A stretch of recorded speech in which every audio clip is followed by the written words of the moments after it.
Mark Wallace with Lou Weiss in the William Morris Agency, April 29th, 1998, New York City. Get some formal things out of the way. Tell me your complete full name as given at birth. Louis Weiss, Louis P. Weiss. Did you have any nicknames growing up? Oh, many, but I can't remember them now. I just soon forget them. And your birth date I know, but why don't you tell us? March 22nd. You want the year? 1918. And it was in where? In New York City. What part of the city? Manhattan. I was born in Manhattan. And what part of Manhattan? And the Lower East Side. Lower East Side. Then we moved on to West Orange, New Jersey. And my dad was in the hat business, so where the jobs were is where we moved. And then we moved from Orange back to New York City, back to Brooklyn. And then we moved to Baltimore. And I was in Baltimore until I was about 14 or so, and then back to Brooklyn. I went to Erasmus Hall High School. And that's a famous school. Talk about Erasmus High School. it was a great school. It was more of a college atmosphere than a school. It had its own campus. And its graduates were substantial and important. And I was a pretty good student. I never really liked school. I'd rather play ball and talk to the girls and hang around than study. I was not a street person, but school, sadly enough, and I regret it now, was not my number one choice when I was growing up. And then I went to NYU after that, but I lost my mother in 1937, and I dropped out of school. Let me ask you about your mom and your dad. Yes. I've read a little bit about your mom in books about George Burns. Yes. He describes her in certain ways. Why don't you do it, and then I'll... My mother was an angel. She still is. She died, unfortunately, at the age of 48 from an embolism following a simple operation. And today it never would have happened.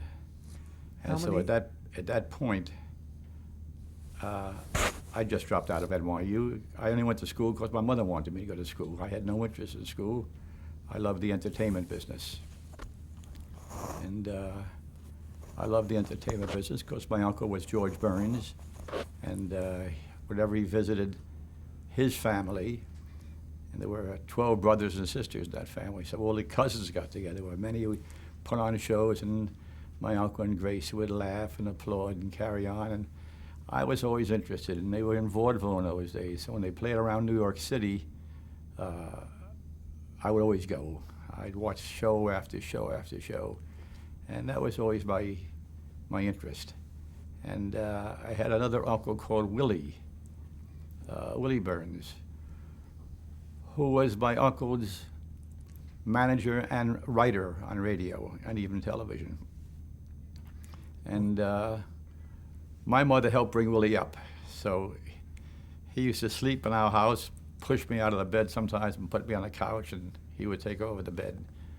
But it was a great beginning. It was great memories, but I always had the sense of the entertainment world near me. And that was so important.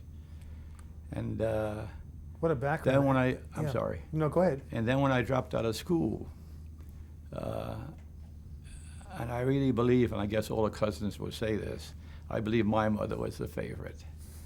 And he went to Nat Lefkowitz, who at that time was the head of the William Morris Agency in New York, and got me a job as an office boy.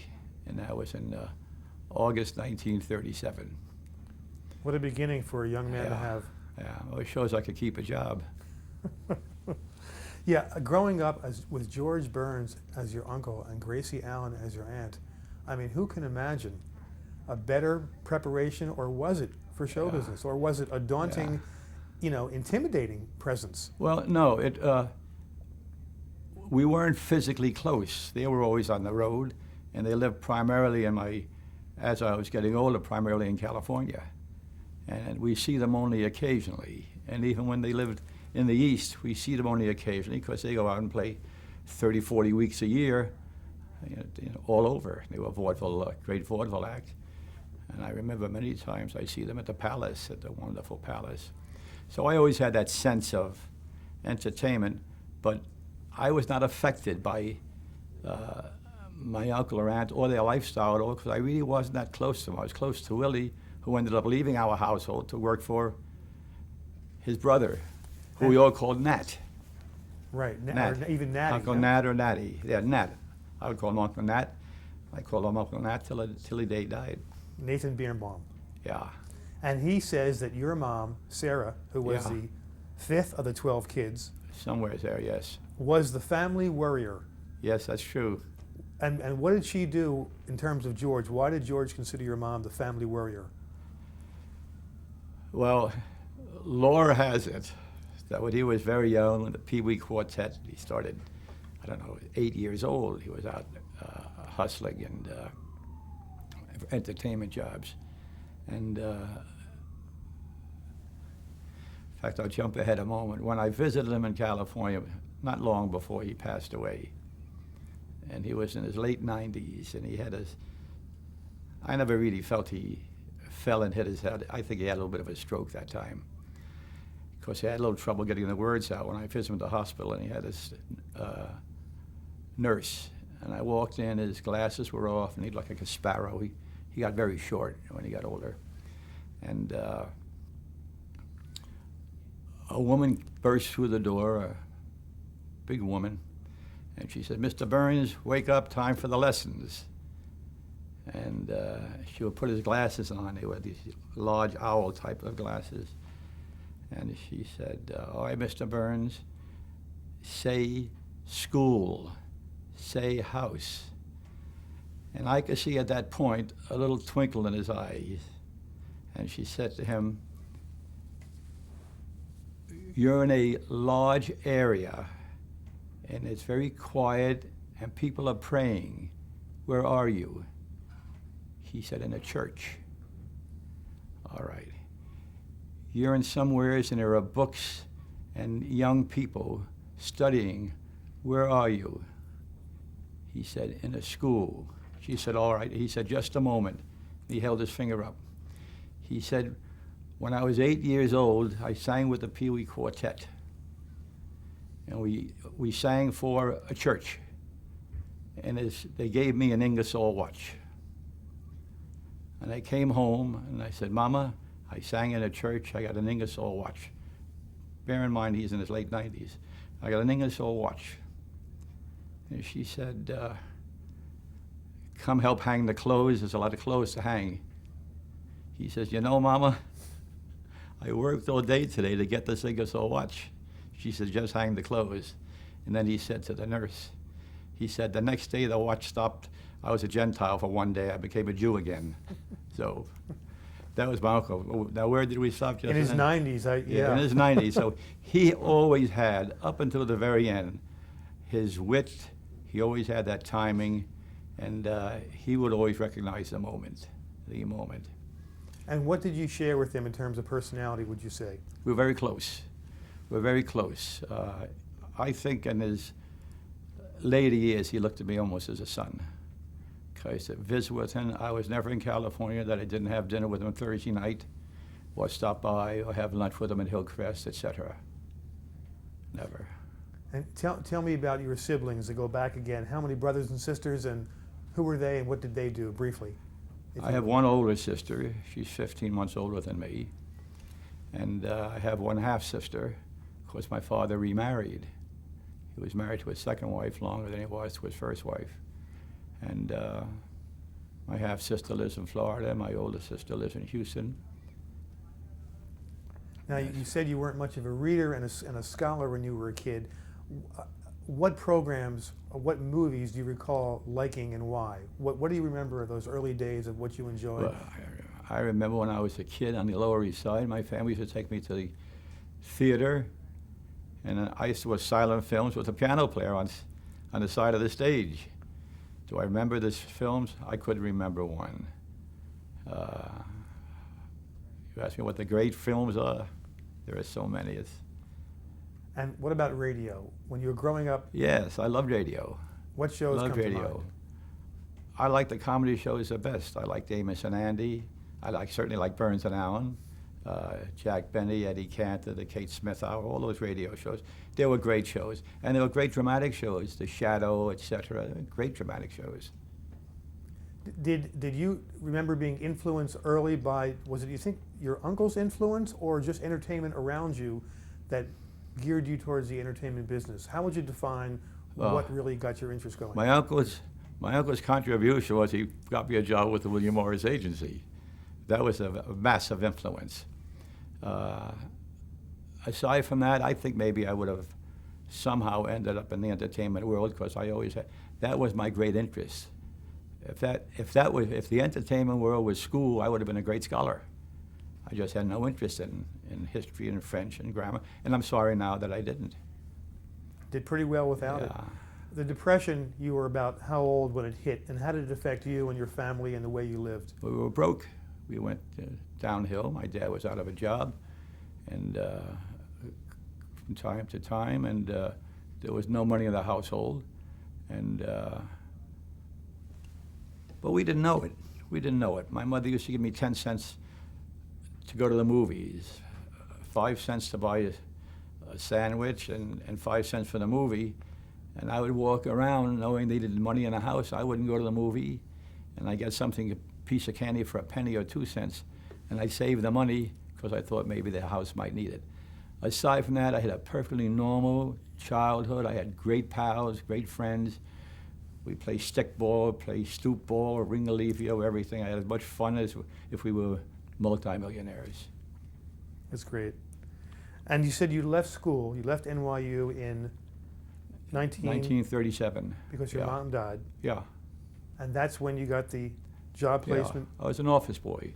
It was a smaller company then. We had a New York office and a Los Angeles office. I don't know that we had a Chicago office at that time. We did have one, but I didn't know exactly when that started. I think we did have one at that time. A fellow called Morris Silver ran it. And your first boss But was my job was deliver mail, deliver packages, learn shorthand and typing, and little by little do all the chores that are necessary, run to the bank, make deposits. I even worked the switchboard when the switchboard operator was out, because those days I had the cords and the little knobs on the sort of dashboard. And we did everything. And I was an office boy for about 3 years, and I ended up becoming the head of the office boys and whatever. And I learned how to work the mimeograph machine. There was just 2 or 3 of us. what did you get paid? Do you remember? $12 a week. That was my salary. And then the second year, Nat Lefkowitz says, we're giving you $14 a week this next year. Don't tell the other boys. And you must have gone out and celebrated big. I mean, I know what happened by then. Yes, it was great. For people who don't know, and I just read this today, the William Morris Agency, the original name of William Morris. Talk about him just a little bit, if you know. Yes, I never knew William Morris Sr. I believe he died in 1933 or 35. I'm not certain now. I certainly knew Bill Morris, William Morris Jr. And William Morris's real name was? It was a German, I can't remember right now. Wilhelm Moses. I just read that today, and I never knew that. Yes, yeah. It was not William Morris. It may have been William Morris, but he was not born William Morris. Right, exactly. Yes. And the father and son were very different. How would you describe the differences between Senior? Well, I didn't know the father, although I suspect the father. I suspect Abe Lasvogel was an extension of William Morris Sr. William Morris Jr. was a gentle, most educated, erudite man. Looked like Douglas Fairbanks Jr. Was around town. I remember one time we didn't know he got on the Pan Am Clipper to go to Paris with Chevalier or someone. I don't know, he just sort of disappeared, and then we learned where he was. But he was a gentle, wonderful man, and he elected to retire from the company relatively early. So they were different people. I know without knowing William Morris. but I knew Abe Lasvogel, and who I would call Mr. Lasvogel, always. Never anything but Mr. Lasvogel. And he was the William Morris Agency. I mean, when you think of the, it's described. I mean, my boss, Yeah. Abe Lasvogel. Oh. I mean, this is a giant, a legend in the business. Talk Yes. about, for people who have no idea who he is and what he meant, talk about Abe Lasvogel. Well, Abe Lasvogel was a stocky man, short of stature, who was creative in the world of agency, who understood scripts, understood talent. He could put any psychiatrist down immediately because he was just a brilliant, he understood people. And he was an extremely generous man. Let's face it, I have to tell you, I was having lunch once with at Hillcrest with Mr. Lasvogel and Colonel Parker. And I had known Colonel Parker very well. I knew Elvis. And I said something to Mr. Lasvogel, and the Colonel says to Mr. Lasvogel, he said, "Abe, why don't you let Lou call you Abe?" And the boy said, "Lou can call me Abe." And I said to the Colonel, I don't call my father Sam. I'm not going to call Mr. Lasvogel Abe and forget about it. So that was a respect we all had for him. And it just was natural and normal and comfortable. And apparently he fit the image in a certain physical way of William Morris agents, as they were known almost jokingly, as being short, smoking a cigar. But Yes. he didn't fit the stereotype because he apparently was incredibly generous and warm and honest. Yes. Why don't you talk about that? Because he doesn't fit the stereotype of an No. jokingly jokingly in comedy terms of what they were like. No. The truth He of believed in live and let live. He'd never let us take a client away from a small agent. We were not allowed to do that. It was not a matter of anything, but he was a very, very gentle type person. Generous. He gave us the company for nothing. This is a huge company, and he gave us the company for nothing. He kept nothing for himself. And those who followed him gave, and I was like the third succession, Nomi Procore, and I primarily who was still functioning. We got the company for nothing, and we're passing it along the same way. And you just hope that that's perpetuated. It's a family business in a sense. Yeah, private business. We've had many opportunities to change that. Never elected not to. The boss used to say, "Oh, we're not going to be the richest people in the world, but we'll open the doors and we'll close our doors, and no one will tell us what to do, and we'll have a better life." And he was right. Tremendous man when He was right. I used to say, really. his office door was always open. I used to walk into his office, even as a young man, not as an office boy, when I started becoming somewhat of an agent, and sit there and hear him on the phone talk to Gage Kazan and Garson Kanan and Sophie Tucker, Joey Lewis, and Edward G. Robinson. He was, and you could be there, and he'd talk to everyone, and he'd let you hear what's going on, and you sit and chat, and then you go out to dinner with he and Mrs. Lasvogel. What a life. Him and Mrs. Lasvogel, I guess I should say. And I read that he lived in a hotel. Lives in the Essex House and in the Beverly Wilshire Hotel, and he had two of everything identical. He had identical golf clubs, he had identical everything, one on each coast. And that's where he functioned. And he would walk with his head up, strong fella. Like 5'3". Yeah, something like that. And he never owned furniture. He lived in a hotel, never No. owned a home. Never. But his apartment at each hotel was always open house. I mean, you just go in there. And I remember, and he acted in other people's houses like he expected you to walk in his house. I once went with him in Beverly Hills to Danny Thomas's house. He walked in and he changed the television set because he wanted to see a show of ours. And Danny had no problem with that. I would think not. So his lasting legacy, do you think, especially for you personally, what would you say, looking back on Abe Lasvogel? Integrity, immense integrity. And I remember I heard the story once that he was head of the USO cam shows during the war. He left the company for about 4 years as a dollar a year man. And Henry Kaiser, who was also very active in the war effort, said to him, Abe, how do you get this reputation for integrity? And as I've been told, he said, I know everything there is to know about larceny. I understand it. Integrity pays off. And he practiced integrity, and he taught us integrity, all of us. There's a way of doing things. You leave money on the table. You don't abuse people. You don't paint people into a corner. There's a way of running your business because you're going to meet these people again and again and again. It's not that big a business. Yeah, wonderful legacy. Now, you went from the mailroom to publicity, was it next? Or? Well, publicity, but that's a high-sounding title, assignment. When the actors were booked on, be it Akron, Cleveland, any place, you'd have to send their 8x10s and their little bios. Well, that was publicity. It had nothing to do with columns or Leonard Lyons or Winchell or anyone. That was the job. And I was doing that in addition to running the stock room at that time. And then the war broke out, and I was drafted. And you, I think you were 23 about that time? Around there. And you became, tell me your rank and your unit. Well, that chapter I don't mind skipping. I was with the 10th Mountain Division. We fought in Italy. I came out as a first lieutenant.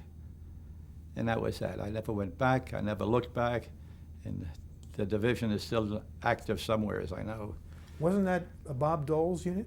Yeah, he joined our division. I didn't know him then. I don't know him now. But he joined the division very late, and he was wounded. He was wounded.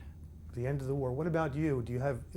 Obviously, it was a difficult situation, but do you dismiss it because it was painful, or do you things about it that you don't? Well, no. I lost friends, and I saw a lot of things I just would not remember. It was not fun, and my only wound is I broke my nose playing softball the day before the war ended, and I wanted to get the Purple Heart, which would give me 5 extra points to get me out. 85 points would get you out of the service, and I knew they were going to send our division to Japan, and I couldn't get it. They would carry me out, and they put a tag on me, fractured nose playing softball, so that was that. But in any event, I never did go to Japan. They came back to the States. The war ended, and they disbanded the operation. You're an honest veteran. That's an honest story of veteran action. In fact, I was offered a captaincy if I would stay in reserve, and I said, no way. And all the fellows who took the reserve at the time, we finished the war to end all wars, were called back in service in Korea. And I would have been called back even though at that time I had 2 children. Yes. So when you came back to New York? Yeah. I came back married. I married a girl I was in love with from before.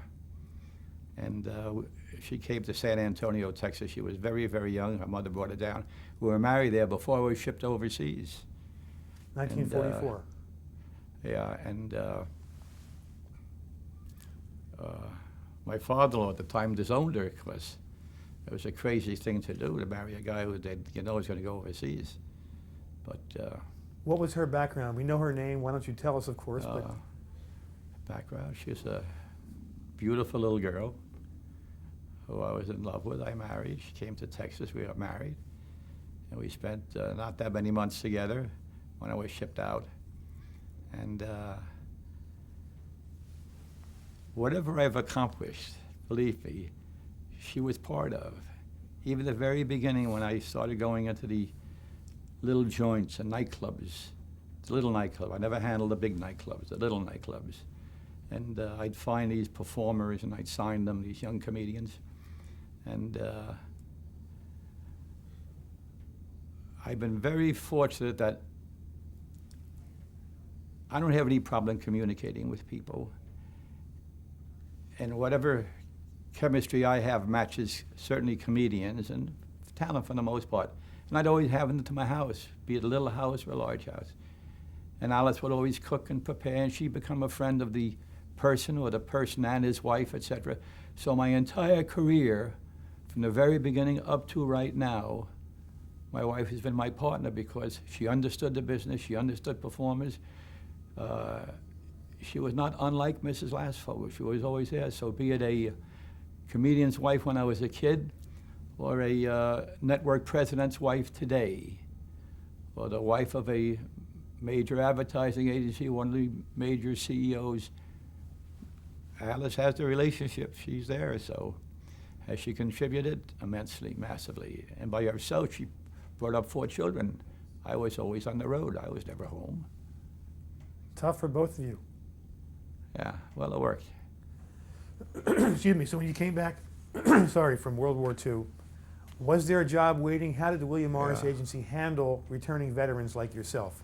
Well, number one, when you talk about Abe Lasfogel and Nat Lefkowitz, and whoever were the people in control at that time, every week, any of us who were in the service, they take 10% of your salary and put it in the savings bank. And I wasn't making that much money at the time, but still after 4.5 years of service, that was a tidy sum that we came out with. So that was number one, and there most certainly was a job waiting. And I was assigned to a fellow called Sam Bramson, who booked the nightclubs. And he represented Joey Lewis and Sophie Tucker and Harry Richmond and that level of major talent. And I was given all the little clubs, be it the El Morocco in Montreal, or the Club Valley in Brooklyn, or Philadelphia, or New Orleans, or wherever I could find a small club that needed an act. That was my assignment. And I used to sit in Sam's office and just watch him. I had great mentors. He was a great mentor and also a selfless person. He would give of himself, he'd give time. The same as the boss did, Abe Lasfogel. These were great men. As wonderful. So I learned. So I booked all the joints. And what were the joints playing? They were playing comics, the comics. So I signed talent like Joey Bishop and Buddy Hackett, and Jack Carter, Jan Murray, Alan King, Jackie Miles. There were a lot of them. And but I always had a good feel.